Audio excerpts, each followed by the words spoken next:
It gives me great pleasure to introduce my wonderful colleague, friend, and mentor, Gloria Ladson Billings. Gloria Ladson Billings is the Kellner Family Professor of Urban Education in the Department of Curriculum and Instruction at the University of Wisconsin-Madison. A pedagogical theorist, her research examines sociocultural issues in classrooms and teaching from a stance that recognizes the power of culture as a means for supporting the education of all children. She's also best known for coining the term culturally relevant pedagogy. Her work also examines the role of critical race theory in education. Ladson Billings has won numerous awards for her work, of which include the Romnitz Faculty Fellowship, the Spencer Postdoctoral Fellowship, and the Palmer O. Johnson Outstanding Research Award.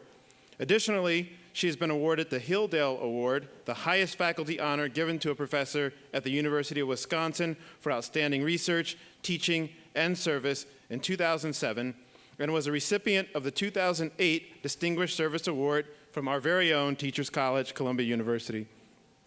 Ladson Billings was the president of the American Educational Research Association from 2005 to 2006. During the 2005 AERA annual meeting, Professor Ladson Billings delivered the presidential address, From the Achievement Gap to the Education Debt, Understanding Achievement in U.S. Schools. Her address discusses how the term racial achievement gap unfairly constructs students from a deficit orientation and instead suggests the term education debt to enable us to move towards a discourse that holds all of us accountable, as she nests her address within the historical, moral, socio-political, and economic factors that have disproportionately affected African American, Latino, Asian, and other non-white students. Among her amazing books are Dream Keepers, Successful Teachers of African American Children, Crossing Over to Canaan, The Journey of New Teachers in Diverse Classrooms, and Beyond the Big House, African American Educators on Teacher Education. Please join me in giving a warm welcome to our speaker, Gloria Ladson Billings. And I would like to, in some ways, drill down to classrooms. We've been talking policy, we've been talking districts and states, and I want to just talk about classrooms, primarily because that's where I spend most of my life. And I've been watching people twist their necks and heads, so I actually have my thing in front of me so I can see what the slide's supposed to be. But in 1999, sociologist Mary Patillo McCoy published a celebrated volume entitled Black Picket Fences, Privilege and Peril Among the Black Middle Class. And that book focused on one of the more ignored segments of American Black life. And one of the early indicators that white Americans knew little or nothing of the Black middle class came about in 1991 when the Supreme Court nominee, am I doing this right? Clarence Thomas faced a shameful indictment of sexual harassment from legal professor Anita Hill. For several days, we saw a parade of Black witnesses on either side arguing Thomas's guilt or innocence, as well as Hill's credibility or lack of veracity. Somewhere near the end of the hearings, one of the white mainstream news commentators remarked, in addition to hearing the testimony, America has learned that there is a Black middle class. Now, my initial question was, is this truly the first time America realized that Blacks lived outside of the realms of poverty and the underclass?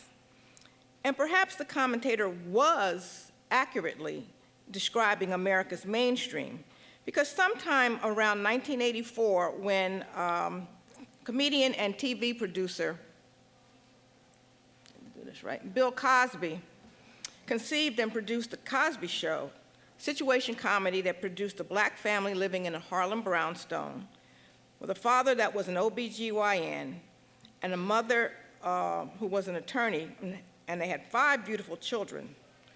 No sooner did that show premiere than we heard the critics scream that this family was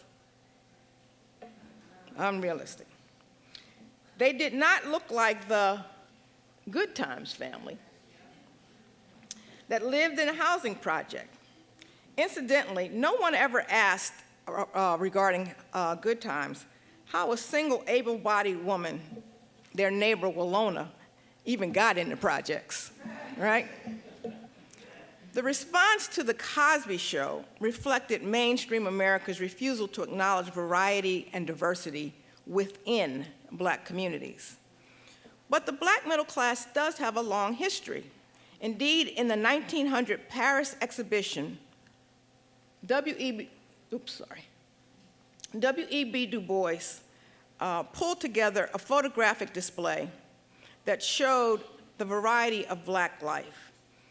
And although my own parents were working class and unskilled and poorly educated, the fact of segregation meant that my Black doctor, dentist, and fully certified teachers lived in my West Philadelphia neighborhood. I knew that some Black people were poor, some had moderate incomes, some had middle incomes, and a few were what could only be described as wealthy. However, today, because desegregation has increased mobility in our society, most middle-class Blacks are likely to live in more integrated communities. Their children attend either private schools or suburban public schools. And it's that latter experience that I want to focus on, the suburban public school experience for African American students. Of course, the primary purpose for attending school from the standpoint of families is to ensure that their children receive a quality academic experience. However, the data suggests that the academic disparity between Black students in so-called good public schools and their white counterparts is greater than that of their counterparts in urban schools. In suburban Philadelphia, Black public school students in Bucks, Chester, Delaware, and Montgomery counties make up just 14% of the total student body in those 53 local suburban school districts, and that was surveyed by the Department of Education. But they accounted for more than half of all serious suspensions in the suburbs. A Black public school student in Philadelphia's, Pennsylvania suburbs is 12 times as likely as a white student to be suspended more than once. That actually far exceeds the disparity in the city of Philadelphia. So you're more likely to be suspended as a Black student in the suburbs than you are in the city. And if you look at Philadelphia, the Black suspension rate is about 2.8 times as likely as white students. Most of my own teaching career occurred in large urban school districts serving working class and poor students, many of whom were struggling to achieve. 2 of my 10 years in Philadelphia included one assignment in a decidedly middle-class integrated community with high-performing students, both Black and white, and one in a lower middle-class community with a wide range of achievement. My classroom teaching years in California were spent in one of the state's poorest performing school districts that served a population where more than 90% of the students were eligible for free and reduced lunch. However, when I arrived in Wisconsin in 1991, I was met with a very different set of circumstances. Superintendent of the Evanston, Illinois Township Public Schools gave me a call to talk about a dilemma that he was facing. Despite serving a student population that was almost universally high-performing and college-bound, he had a persistent dilemma. In 2006, Evanston, Illinois had about 74,000 residents. Mean cost of a detached home in Evanston, Illinois was $662,371. 71% of the 2006 high school class immediately enrolled in a 4-year college. On average, 81% of Evanston Township High School students will eventually enroll in college. 21.2%, or 630, of the students in the 2008-2009 class in Evanston Township enrolled in AP courses, and they took 1,312 advanced placement exams. They had a pass rate of 78%. With this kind of school and community profile, and my reputation for working with and researching in communities serving poor children of color, I wondered why the superintendent of Evanston Township was bothering to call me in the mid-1990s. But he soon made his reasons clear. Despite the academic reputation of his school district, the performance of his African-American students was far below that of his white students. His question to me was, if my school is so good, why isn't it good for all the students? It turned out that that same question was being asked of many of Dr. Alston's colleagues in places like Madison, Wisconsin, Arlington, Virginia, Chapel Hill, North Carolina, Shaker Heights, Ohio, and Cambridge, Massachusetts. Some of the nation's best school districts are struggling to deal with achievement disparities between their African American and white students, or Latino and white students. The surprise for most administrators, teachers, parents, and community members in these good districts is that their achievement disparities are actually greater than those in urban districts. And although we can certainly point to some of the social advantages of students attending diverse classrooms, and scholars like Gary Orfield underscore the academic benefits of desegregation, because desegregation, of course, breaks up concentrated poverty and affords poor children of color academic opportunities that they would not have access to in their neighborhood inner city schools, I think we have to recognize some of the downside of school desegregation for Black students. So this is the group that got formed of those, quote, good public schools. So Evanston, Madison, Ann Arbor, I think there are 22 to 25 districts in this coalition. They're called the Minority Student Achievement Network, and they are a network of schools that people move to those communities. They want their kids to go to those schools, but when you look at the disparity, the racial, ethnic disparity, it's pretty stark. So I think, you know, the first reason I think that people go to these schools is that we know that suburban schools have better educational facilities and academic offerings than inner city schools. But are Black students actually benefiting from these advantages? Well, in its February 2012 AP report to the nation, the College Board reported that 80%, and this is a really important figure, 80% of Black graduates whose PSAT score suggested that they could have succeeded in an advanced placement course never enrolled in any such classes. At the same time, the percent of AP test takers continues to grow. Today, about 900,000 graduating seniors have taken at least one AP exam, compared with 430,000 in 2001. And unfortunately, nearly 3/4 of Black students failed their exams in 2011. 60% of Latino students failed those exams. But more important for this discussion is not whether or not students are aware that they can have access to these courses. I think what we are seeing that in an April 29, 2009 New York Times article entitled, quote, "Many teachers in advanced placement voice concern over its growth," the teachers report concern that the programs would be, quote, "weakened by making it too accessible." Thus, the question of accessibility is trumped by a subjective notion of, quote, "maintaining high standards." So one of the things I do in my community work is I run around and tell Black people to enroll their kids in AP courses. And regardless of what the teacher says, I always say, are you not paying taxes? Your money is paying for that person to be there. Your kid ought to be able to go.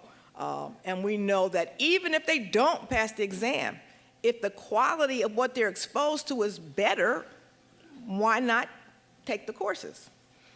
I think the other thing that we don't think about beyond the academic is also the social experiences that Black students are having in these suburban schools.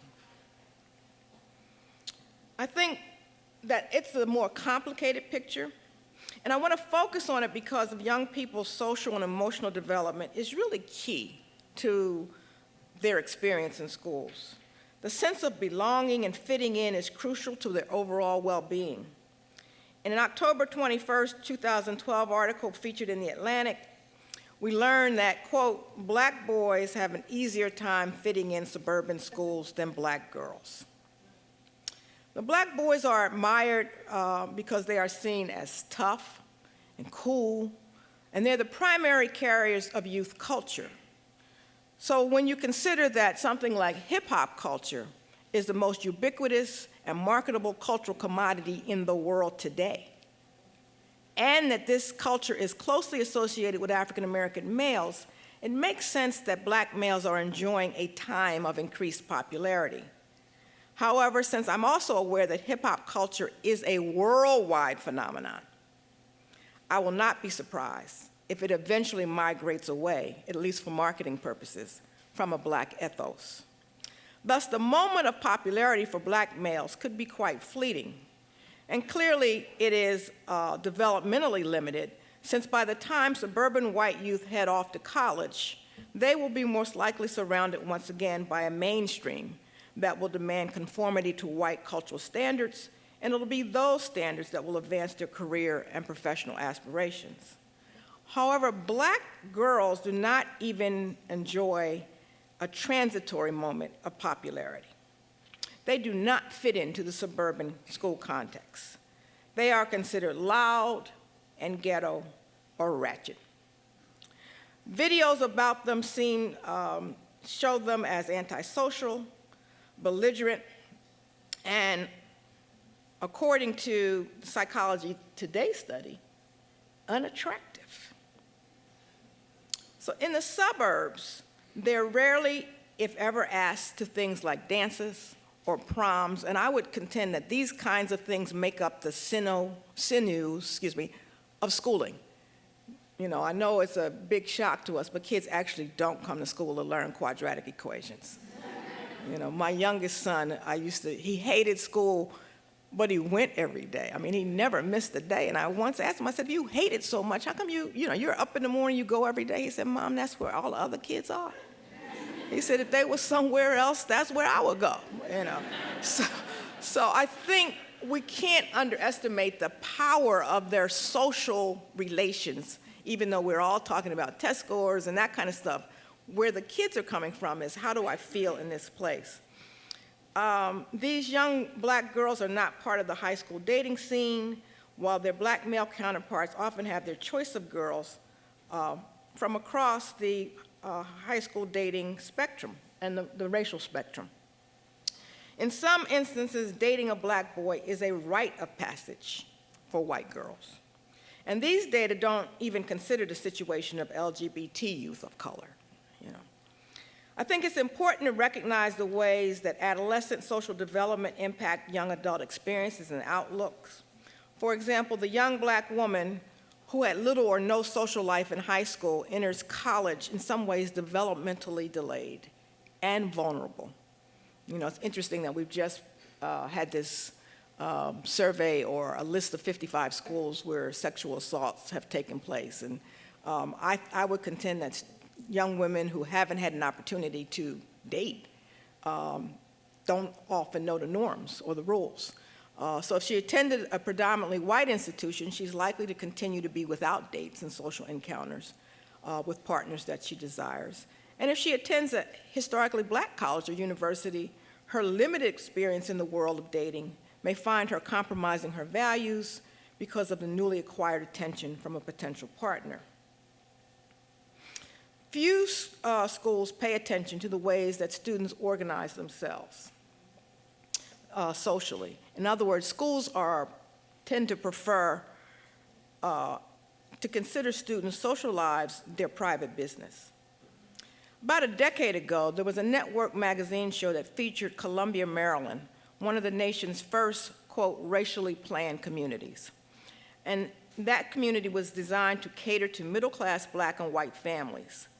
During an interview of students at the high school, we heard discussion of how everyone respected each other and got along with little or no strife. However, at one point, the interviewer convenes a group of black girls, and we learn that they feel excluded from the social life of the school.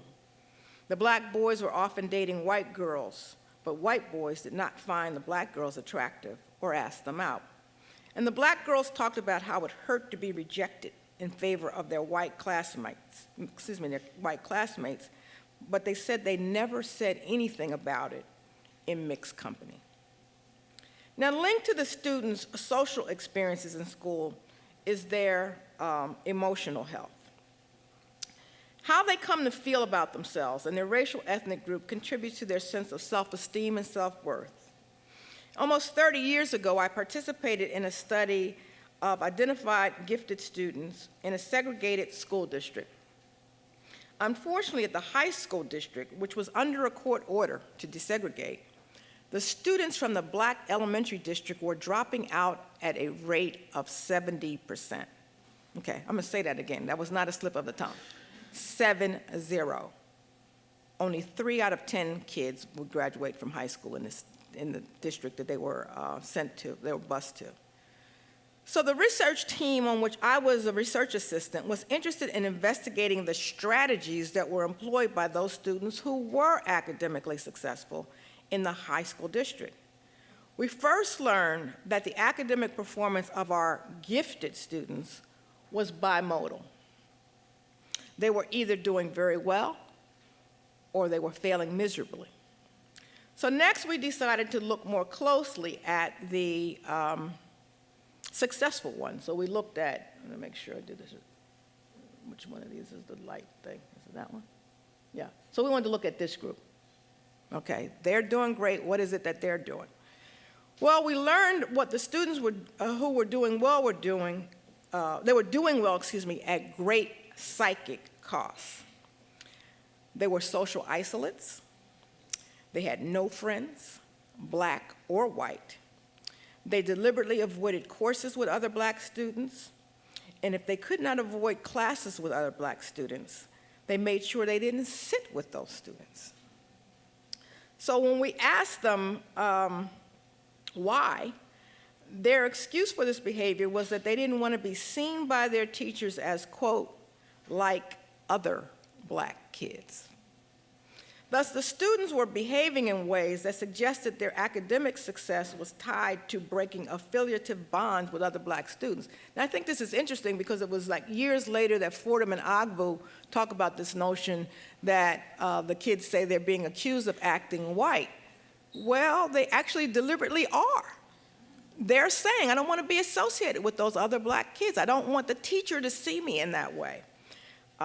And what these students experience, of course, because of this behavior, were what we saw as higher levels of depression and anxiety than their less academically successful peers. Now, it might sound as if I think the prospects for black students in suburban schools is hopeless. I don't. For one, we cannot deny that black students attending suburban schools are more likely to have access to better qualified teachers and more rigorous coursework. They're more likely to have access to a wider range of curricular offerings, things like honors tracks and advanced placement. They will also have an opportunity to develop more social and cultural capital if they can gain access to some of the privileged spaces of their white middle-class classmates. But there are some things that suburban schools must do to facilitate the academic, social, and emotional success. So one of the things that suburban schools might try is what Evanston Township High School eventually tried. Initially, the high school tended to spread around the high-achieving black students with 1 or 2 in any one class. I think I am behind myself. All right. All right. There you are. So, as I said, initially, what you happen is you have 1 or 2, quote, smart black kids in a class. And what Evanston Township decided to do was to clump the kids in what might sound like resegregating them, but he would clump them in these honors classes so they would have study partners and peer support. That change actually produced a significant turnaround in academic performance and student satisfaction. I was in a suburban school outside of Madison, and one of the things when people ask me to come to schools, I ask them, what access will I have to students? And then they get real quiet. So then I say, well, if I can't talk to the students, I'm not coming to talk to you. So that cuts down on a lot of invitations. But in those schools in which people have allowed me to talk to kids, I ask the kids basically 2 questions. I don't go in asking like loaded, directed questions. I ask them very simple questions like, tell me what you like best about this school, and tell me what you like least about it. And the kids are very clear on the things they like. So I was in this high school. It took us like 5 minutes to do the best. We have a long lunch period. We have a lot of technology. We have a lot of different courses to choose from. Done. But when I asked what you like least about it, that went on for about an hour. And one of the things that I'll never forget is a young lady said to me, I'm in a laboratory science class, and I'm the only black student in the class. And we have an uneven number of students. And so when we do labs, I never have a lab partner. She said, and when I tell the teacher I don't have a lab partner, he says, oh, well, then you can work by yourself. So she says, so I've done twice as much work as everybody in the class. That was a pedagogical problem. There's nothing magic about 2 people in a lab group. You know, it could be 3, all right? But literally this young lady, and what struck me, because I actually knew her family, and they were so prominent in the community, politically active. You know, her mother has been a delegate to the Democratic National. I mean, these are not some people sitting around watching soap operas eating bonbons. I mean, they are out there, and this was happening to her. So I could hardly imagine what were happening to some of her less well-connected and poorer classmates. The other thing that we can do, besides clumping the kids together, is a strategy that was discussed by psychologist Beverly Tatum, who insisted that it was important for students of color attending desegregated suburban schools to have time together in affiliation groups. A once-a-week group meeting was a forum for students to share their concerns and perspectives, and over time, the students felt more comfortable in the suburban setting, and the race-alike and ethnic group-alike group was a key to making that comfort possible. And although the possibility of our students to attend high-quality desegregated schools reflects the promise of Brown, we are sitting here some 60 years later, knowing that most black and brown students continue to attend schools that are not only segregated, but they are hyper-segregated. But we still hold on to the promise. Most first-ring suburbs and urban centers like New York and Chicago and Dallas, Philadelphia and Baltimore are seeing an explosion of black and brown students. In the main, these communities will admit 2 things. First, having a diverse school community is a good thing. And second, that they are challenged to ensure that black and brown student achievement and social interactions are not qualitatively different from those of white and high-status Asian descent students. When I meet with personnel in these suburban schools, I remind them that the primary reason that black and brown families send their students to school is identical to the reason that white families send their children to school. They want them to receive a quality education, and they want them to develop friends and have positive experiences. They do not send their children to school so that other students can have a diverse experience. Many scholars in both the legal and the education communities look at the Brown decision and argue that the decision never addressed the quality of experience and equality of outcomes. In an earlier article, William Tate, Carl Grant, and I argued that Brown represented mathematizing a social problem. And as we negotiate the demands of the 21st century, we must recognize the tremendous disservice that we have visited on black and brown communities, and we have to recommit to the democratic principles to guarantee them a real chance at equality and full participation in our society. Thank you.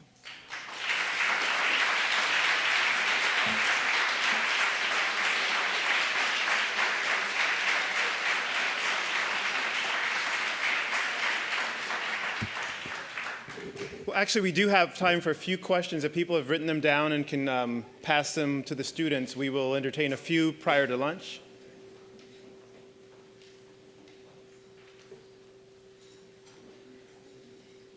Okay. So the first question is, what role does the lack of diversity in faculty play in student achievement for students of color? I'm assuming in suburban schools, yeah.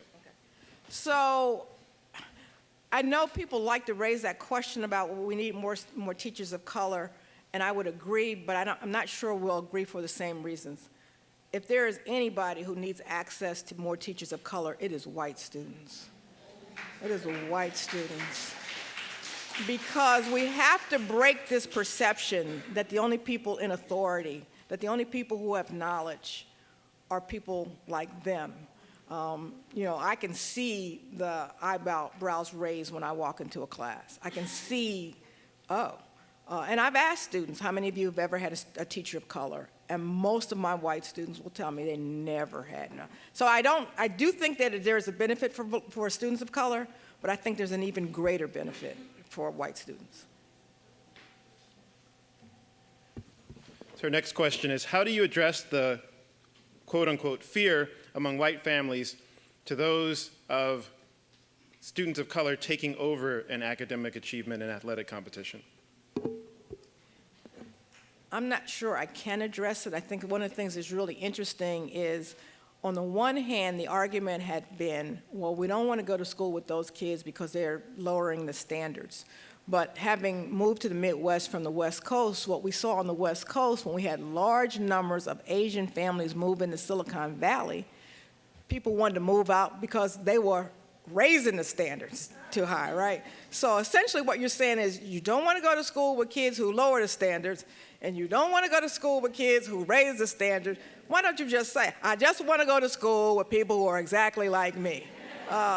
So I don't know how to address the fear as long as we continue to live in these isolated silos. This is sort of an interesting time for us living in Madison. We have this incredible community dialogue going on that came out of an editorial piece by a very prominent African-American minister. He wrote an editorial op-ed called Justified Anger, and he talked about how angry he was about the situation for Black and Latinos in Madison, because we just had a race to equity report that is horrific. More than 68% of Black people in Dane County, which is where Madison is, are likely to be poor. Only 15% of white people in Dane County are likely to be poor, and that includes the temporarily poor graduate students, right? So there's this, the job opportunity. So now Madison, which never saw itself as that kind of place, is starting to have these conversations. And last week I was in a part of a dialogue, community dialogue, and one of the questions was, what is keeping you from engaging in these conversations around race? And I said, well, actually nothing keeps me, because that's what I do. But I can tell you that the reason why we don't have more real conversation is that we have had qualitatively different experiences. And at some level, I can't tell you all the times that someone has followed me in a department store, or someone has said to me, do you realize how much this purse costs? As if I couldn't afford the purse. This inside joke among Black women is that we got a whole lot of crap that we don't really want, but we had to prove to some white storekeeper we can afford it. And then we buy it. We didn't want that. But at some level, that's it. And so while there's a lot of, we get a lot of flack, like this Donald Sterling thing is such a non-issue to me. I don't care about what those millionaires do. I'm talking about the daily experiences of people. And that's the stuff that I think that what we call in critical race theory, the microaggressions. It's not the big stuff, because the big stuff is just egregious and everybody will agree, isn't that terrible? This man said some bad stuff in the privacy of his home that somebody recorded. Guess what? There's a whole lot of bad stuff being said in the privacy of people's homes. you know. But so I think the fear does have to do with the fact that we are living qualitatively different lives and we don't know how to bridge that divide. Thank you. Right. So this will be our final question before we break up into our breakout groups. What role does teachers and other educators' perspectives of students of color play in their success in suburban schools? Well, actually, this harkens back to some work that Joyce King and I did many years ago at Santa Clara University, when we shared some data about life chances of black children compared to white children with our students. And our student body was 98% white. And we would ask them, well, why is it that black families are more likely to be in poverty? Why is it that black kids are being suspended more? Why is it that black kids are more likely to be in foster care? I mean, we had one of those wonderful graphics that USA Today, that's the one thing I like about that paper. They have nice little, little data graphics that you could cut out and use. And it was like kids on playground slides, and all the black kids were sliding down faster with all these terrible things. So we gave them the data and said, how can you explain this? More than half of our kids' explanation is, well, young people who are about to be teachers, is that, well, black people were slaves. And so, that this is their situation. More than half of them believe that it's a historic determinism, there ain't anything you can do about it.